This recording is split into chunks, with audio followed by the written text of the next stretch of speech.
Good, very honest. Owning up, taking responsibility is very good as youth. You should do that. There is a voice within us that responds to God calling. That's why we say, the seeds of truth is found in all religions. A little bit of that I can share from my own story where I had to join the seminary. Because finally, it is you who have to decide. And a decision is not once and for all. They will not say, the Lord is telling me this is for you.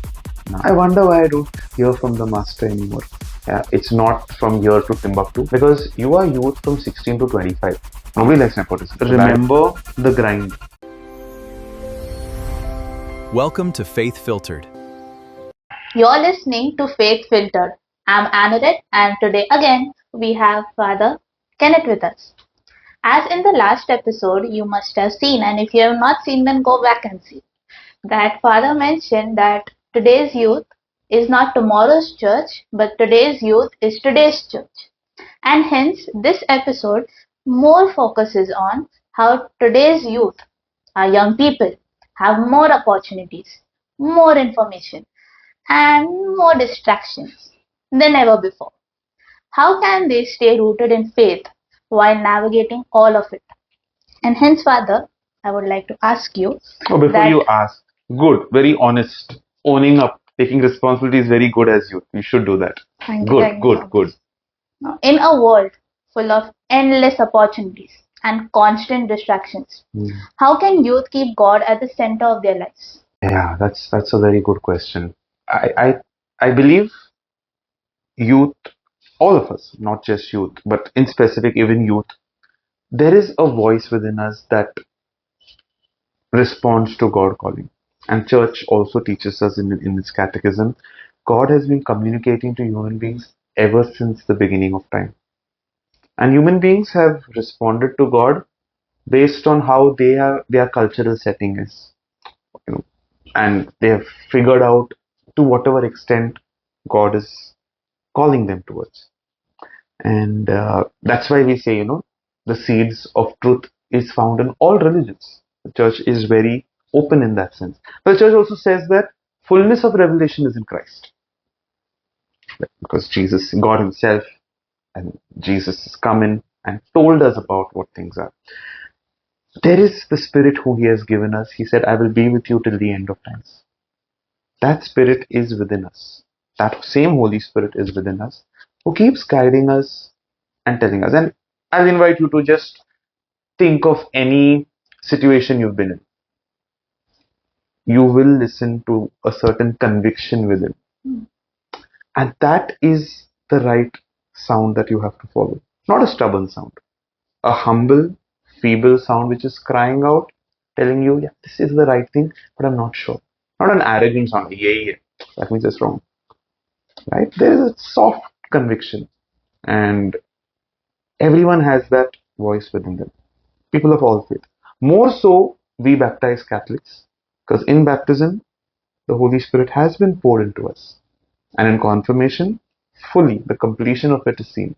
And so we believe that every single youth has this ability to listen to God, like a homing device, seeking, seeking, seeking, seeking. We are like that heat seeking missile, which is searching that target. God is that target. We are constantly searching for it. And we will find it. We have to trust that voice within, because sometimes that voice is going to sound absolutely bonkers. It will tell someone, let's say, someone who's really successful in their career or in the sporting field or even in whatever they are doing, to just give up everything and join the priesthood or the convent. Bonkers. But you see excellent young men and women across the globe who do that. You see excellent, successful bachelors and spinsters who are enjoying their life in their comfort zone who choose marriage. End of their bachelorhood and spinsterhood, but now they are finding a true new meaning in what their whole life purpose is. Even a couple who's very happy enjoying each other's company will sacrifice their company with the arrival of a child and then see, oh, all our joys are multiplied. So I would like to reaffirm that you will seek and you will know if you listen to that voice which is within, which not only you know, but people around you will also echo. And you'll generally see people will also add to that same voice which is within you. Father, as you mentioned before, for the inner voice, there are so many other voices around us, and our voice, our mind's voice. How do you differentiate it? How do you come to know that this is God's calling? That's a very, very good question. And saints of old have written theses on this. There's the Ignatian retreat, a discernment retreat, which the Ignatians, the Jesuits conduct to help us discern this voice. A little bit of that I can share from my own story when I had to join the seminary. All right, let me give this through my own example. As I grew up, people would randomly come and say, "Hey, you're going to become a priest." And I'm like, "Dude, like what?" And I remember as an altar server, there were around 15, 16 of us during our parish feast, feast mass, a lot of altar servers. And Bishop Agnello was the main celebrant. Among all the children, he comes and he points out to me, shakes hand, I invite you to join the seminary. And I was in 5th, 6th, 7th, and I can't remember. Why out of everyone he comes and says that? See, I told you what is somewhere within, and I always had that desire to, or an inclination to, not desire, more inclination to join the seminary. What was within, a voice within, was echoed from people around. At the same time, people would generally come and say, "Hey, you will make a great dad." They perhaps saw me with children in children's choir or just the children around. I love being with kids. And they were like, "Yeah, you will make a great father to kids." Okay, they didn't say I'll make a great husband, thankfully, and no temptation now on that. But it was nice that these voices came in. But now the point is, what do I do? Because I'm getting contradictory signs. I cannot get married and be a priest. It doesn't work. And that's where we need to silence ourselves and truly listen to that inner voice, which will help us come to some sort of a conviction that this is what I want to do. You'll never get 100% guarantee. Okay. You will never get 100%. If you're going to go and say, I'll go to this person has great gifts, or I'll go to the Jyotishi Baba and this and that, and they will tell us things. No, it doesn't work. Because finally, it is you who have to decide. And a decision is not once and for all. A decision is taken every day.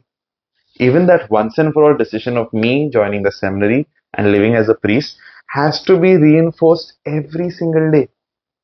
Otherwise, it's going to be a failure. And that's what even couples do in their marriage. You think couples will not get attracted to other men and women?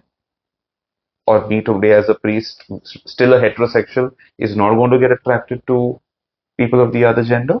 Obviously. The point is, I remind myself, boss, this is closed. You have already decided. Like how a man and a woman will say, yeah, I'm perhaps attracted, but I say, I've decided to love this person for the rest of my life. And we make that inner voice real every single day.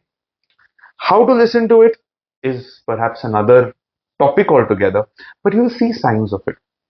The church will teach us God speaks to us through His Word. We know. We open the Bible and we get. But we can't say for sure this is for me. I say this is an indicator of what God is. God speaks through people. As I said, echoes. You know, God speaks through nature. I look at nature, I'm in awe and I'm moved so much that I decide and I realize what I'm supposed to do, what I want to. And finally, in the silence of our heart. And here again, I'd like to remind you saying that conviction in the heart cannot be a very arrogant, ekdam guaranteed. I know 100% I am called to be a priest. And no power on in the world can take me away from it. Arrogance. It's more my will than God's will, perhaps. My will would be I feel inclined to join, I feel a certain conviction, but I leave it to the church to decide whether they find me worthy enough to be trusted with this responsibility. There is humility and there is submission in the voice of God. And you'll see that steadily and constantly with the saints. We need to look at our saints. Look at Padre Pio. He had these great gifts, great powers. It was fantastic. But during the time of his visions and things like that, the church didn't really understand him fully. Because obviously, sounds like a radical guy. And certain sanctions were put on him. Don't do.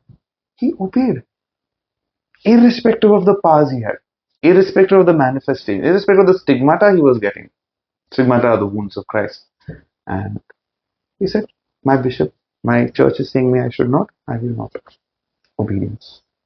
And that's what the humble voice within will do. The arrogant voice, तू क्या भाई, मेरे को इतना gifts है, मैं कुछ भी कर सकता है ना. That is perhaps not the voice. So you got to check. And the best way to do is you can't be your own checker. You need to have a spiritual director who can guide you through this. Who you will go to and say, Father, or perhaps a very, prudent, wise, or elder, even a lay person, or whoever, religious. Tell them this is what I am sensing, and they will guide you to take your decision. They will not say, the Lord is telling me this is for you. No, that decision has to be taken from you. That decision has to be taken by you. And that is what is most important. So, difficult to listen to that voice. It's like this. Now, again, I remember one more cartoon. It's this cartoon strips. Okay. I think I do a lot of social media. There's this sheep with headphones sitting on a hammock reading a book with music blaring, and there's a thought cloud there. I wonder why I don't hear from the master anymore. Distracted, sunglasses also, whatever, all of those. I wonder why I don't hear from the master anymore. In all this noise, how will I listen to that meek, humble, soft voice? I need to connect. The longest journey is the journey within. I've read this somewhere in this quoting. Yeah, it's not from here to Timbuktu, but the journey within. So yeah, youth must learn to silence themselves. Today, you will not find people without one little pod in their ear. Whether it is cooking, whether it is cleaning, whether it is jogging, we just want, just take it out, na. Just listen to that car horning, listen to one bird chirping, listen to this air conditioner purring. Listen. And in this you will start listening to the voice that is deeper than. Try it out. As youth, me being a youth, it is difficult, but we should try. Yeah. Have to. Yes. Have to. How can youth make a lasting impact on their parish, even through small acts of service? When you speak of lasting, I like the question of what lasting impact, because you are youth from 16 to 25. After that, even if you want to, we're going to bhagav you, right? I also saw this in Nazareth when you guys were there and you all said, Are we remember those youth back then, how they used to do the play and how they used to do the stations of the cross on the streets. You see what was there? There was inspiration. To answer your question, you as youth, if you want to make a lasting impact on the church or to the church, you have to create a conducive environment. Create an environment in which all feel welcome. Where I don't say that ये मेरे बिरादरी का है, nepotism. Nobody likes nepotism. It's a bad word. Correct? But we exercise it. ये मेरा दोस्त है. Take him in the committee. Take her in the committee. It happens even in college fests. Power does this to us.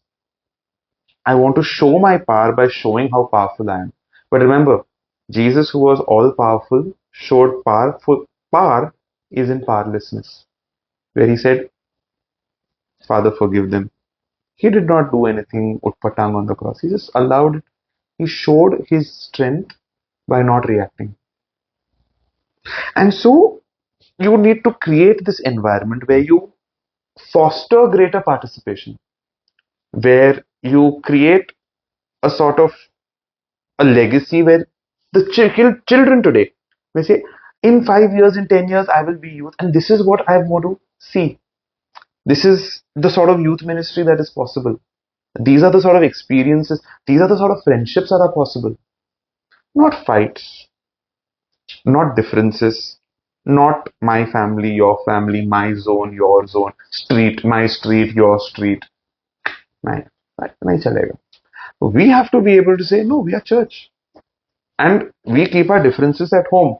Even if you have broken up with your boyfriend or girlfriend and you are in that same committee, you should be able to come back and work together. Now, that is a sort of conducive environment. But what we see, bad mouthing, groupism, and this happens. This is natural. We are human. And this is bound to happen. The point is, can we rise? Can we get over it? That's what you have to do if you want to make a lasting impact. Imagine if this is seen consistently in the church. What will be the rate of growth?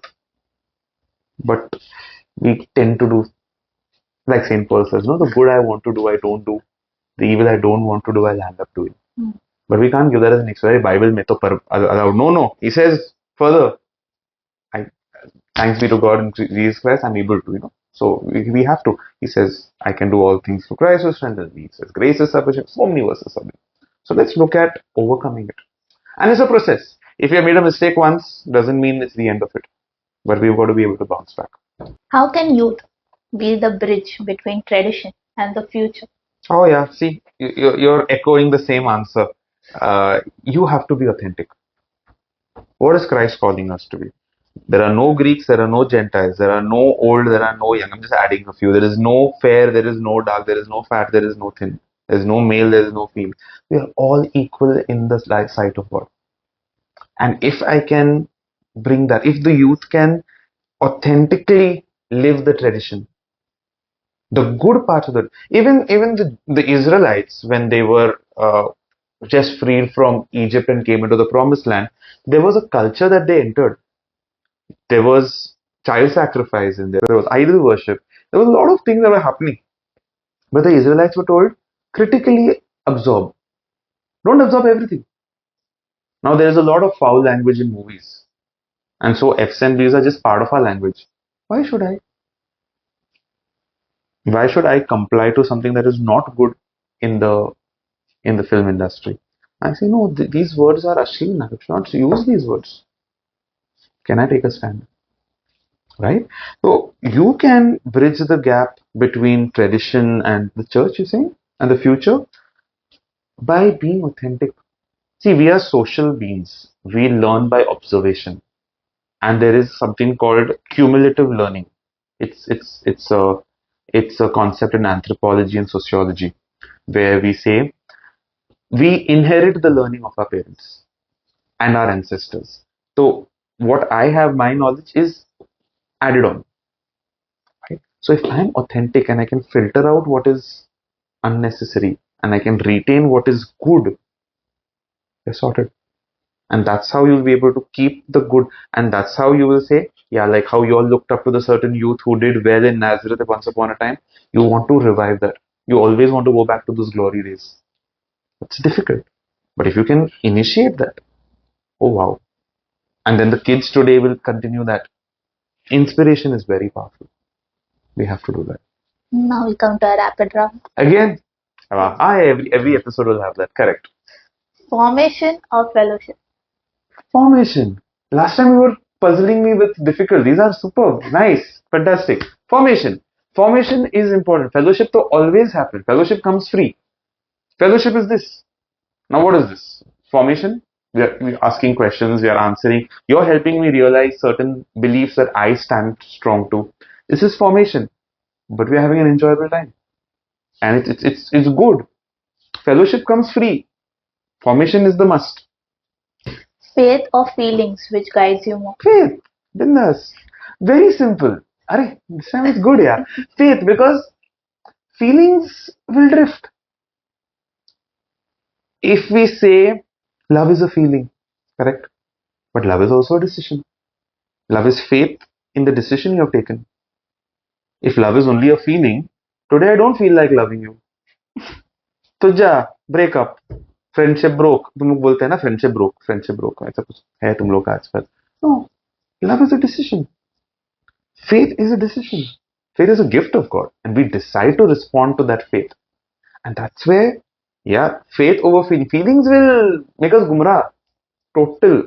Today I'm feeling, we have no today challenges where, yeah, I'm going to touch a little sensitive topic. Let's say, for example, gender fluidity. It's confusing to understand. Okay, if there is a certain condition, we understand and we have to journey with them in a certain way. But just out of feeling, today I feel like this, tomorrow I feel like that, doesn't make sense. We need to have certain qualifying. It's a little sensitive, and I approach it with all humility. I think hard questions need to be asked because feelings can mislead us, and feelings are through emotion. So if I am feeling hurt because someone spoke bad to me, my feelings of the day are going to be bad. My faith is gone. I have some hormonal changes within me. My feelings are totally controlled by by those hormones. So then I feel something else and I feel miserable and I feel terrible or I feel ecstatic. But faith is constant. So faith over feelings. 100%. Following trends or following Christ? Arey, mast yaar. Do I have to even answer this? No. Following Christ. Christ is the same yesterday, today, forever. He doesn't change. Trends will come, trends will go. Who remembers things like what all things? Rice bag challenge. Now I'm trying to think of something so viral. And so many other things that were viral. Come and go.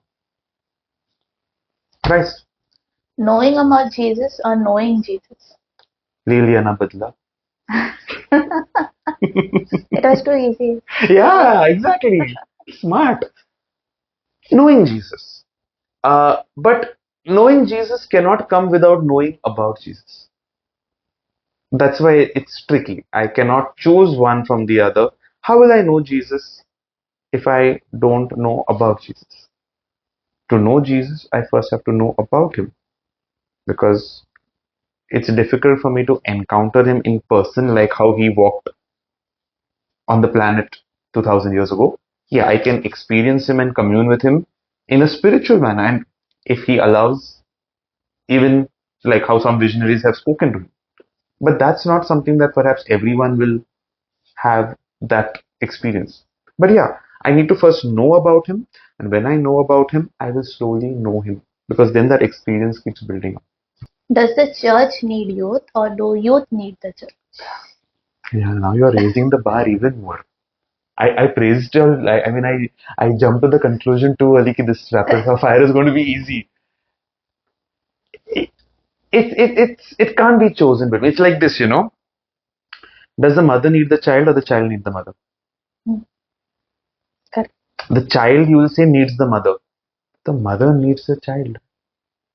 Her whole astitva is. I saw this statement, you know, in Bandra, where you take a left to go to Mahim if you're coming from Dahisar, from this side, and right is Hill Road and also SV Road and all of that.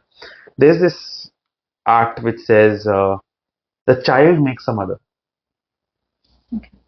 It's only when a woman gives birth to a child that she can become a mother. So this is a very organic relationship, a very uh, complementary relationship. Does the church need youth or do the youth need church? It's mutually coexisting. I think one cannot do without the other. If Jesus walked into a youth gathering today, what do you think he would say to them? I think the first thing he will say is, I love you. He will say that. He will say, peace be with you. I love you. And, you know, I think he is someone who doesn't leave an opportunity to express love. Through words, through actions, he would touch people. Even the leper, he would touch someone who people would run away from. He would go and touch them. Even the blind man, whom he could have just healed through words, he took mud, spat on it, made a face. Why all this drama? Roman soldiers, centurion's servant was somewhere Timbuktu. He said, "You go home, your servant will be healed." But for him, why all this melodrama? ये करो, ये पूरी सेवा कर रहे हो, Jesus. No. What? going about it, right?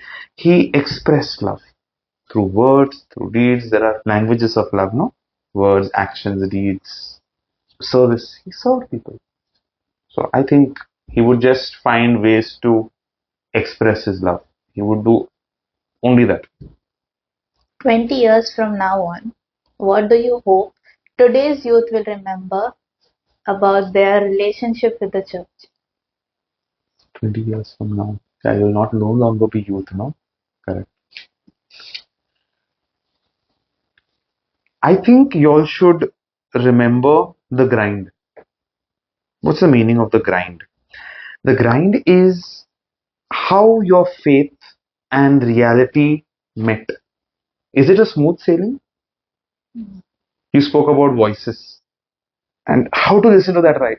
You have to wrestle with it. It's a grind. It's like a new bike.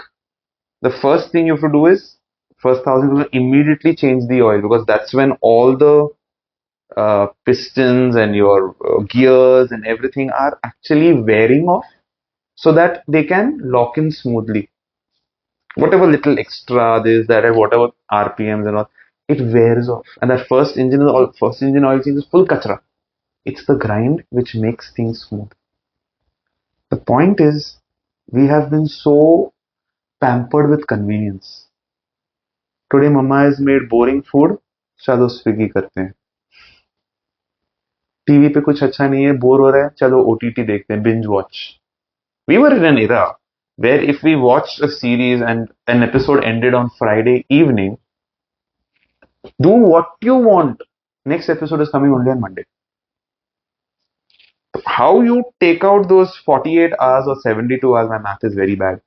जो भी hours है, you cry, you throw a tantrum, it's not coming. But today we have youth going to bed when the world rises because everything is on demand. Sorry, I'm taking a dig at the youth, but it's a reality. And why? Because we are so used to gratifying ourselves. We don't want the grind. We don't want it. When there is a convenient option, why to go through the grind? No, the grind is very important. And even with the church, Israelites are people who wrestled with the Lord. Remember, Jacob wrestled with God, and God named him Israel, the one who wrestled with God. We as youth have to remember that in our formative years, when we really consciously chose to shape our personality, like when you're a kid, everything what you get, you just absorb. You can't choose and filter, right? I mean, whatever experiences come. But when you're 16 to 25 odd, you choose certain experiences to take them to heart, or you reject them, or you exceed above them. And this is the time you're building your relationship with the church. Let it grind. Let there be tears, let there be rejection. Let there be, Are father doesn't understand me. Are auntie doesn't understand me. Are uncle doesn't understand me. Fine, but make it happen. And then 20 years back, you down the line, you will look back at this and say, Are maza aaya. And you look back at that with laughter. You look back at that and like, Are it was good that that happened. So that's something that I would love the youth to remember 20 years. Remember the grind. The grind is important. Thank you so much, Michael. Answering all the tricky questions and even the easier ones. Okay. Yeah. As we come to a close, as we close today, let us remember that faith is not just about attending the church, it is about becoming the church. When young people live their faith with conviction, hope, and love, they become a powerful witness to God's presence in the world.